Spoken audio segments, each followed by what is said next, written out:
vamos a pasar a hablar de un tema diametralmente opuesto. En este caso se trata del hambre en el mundo, ¿no es cierto? Sí, exactamente, Lucho. Vamos a ver ahora mismo un mapa para tratar de hablar de un tema que, bueno, está en el fondo de muchas de las cuestiones hoy, que es el hambre en el mundo. Se estima que en el mundo pasan hambre 925 millones de personas. Tenemos ahí ya en pantalla el mapa. Lo que se ve en color verde son los países que están prácticamente libres de hambre, digamos. Verde amarillito. Verde, claro, el verde más claro, digamos, es el verde amarillo, sí, son los países que están libres de hambre. Los otros países, el resto de los países, los que están en naranja, en una tonalidad cada vez más oscuro, son los países que sufren el flagelo del hambre, digamos.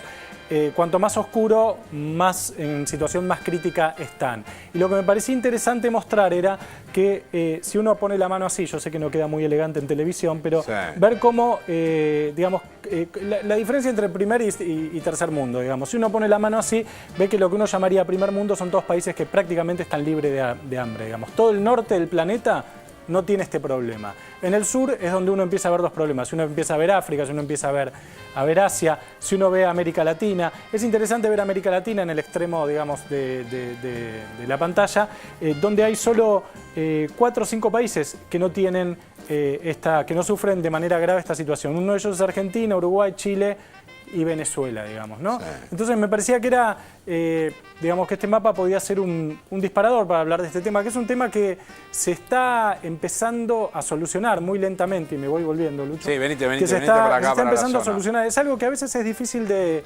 explicar o un poco increíble, pero es que la gente que pasa hambre en porcentaje es cada vez menos. No es cada vez más, digamos. O sea, hay cada vez menos gente que pasa hambre por el crecimiento de los países del tercer mundo, digamos, China, India. Además, un dato interesante, 2/3 de la población con hambre vive en solo 7 países. O sea, la mayor parte está muy centralizado en China, Bangladesh, sí, en África y Asia. China, Bangladesh, Congo, Etiopía, India, Indonesia y Pakistán. En estos 7 países es donde están los 2/3 del problema del hambre en el mundo. Y es uno de los problemas que explica los fenómenos migratorios tan importantes que hay en este momento, sobre todo que están afectando a muchas de las políticas europeas, ¿no? Donde están inmigrando una gran cantidad de africanos, del centro de África. Ya no son solamente las excolonias de Europa, del norte de África, del norte de África, sino que son países más del centro de África, que como veíamos recién en el mapa, son también las zonas mucho más pobres y más hambrientas. Lo mismo que las migraciones que se producen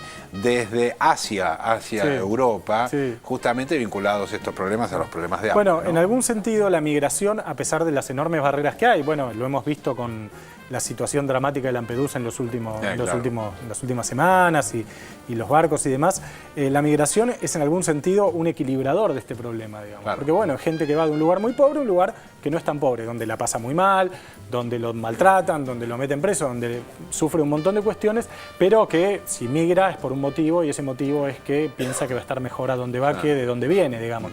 Y esto en algún sentido está equilibrando. Pero el otro factor que yo creo que es el factor que está haciendo que cada vez haya menos gente con hambre en el mundo es el crecimiento de los países de lo que antes llamaba tercer mundo. El crecimiento de China, de India, de Brasil, de un montón de países que tenían este problema. Argentina era un país que históricamente nunca tuvo este problema. Hasta los 70 en Argentina había un montón de problemas, pero no había hambre.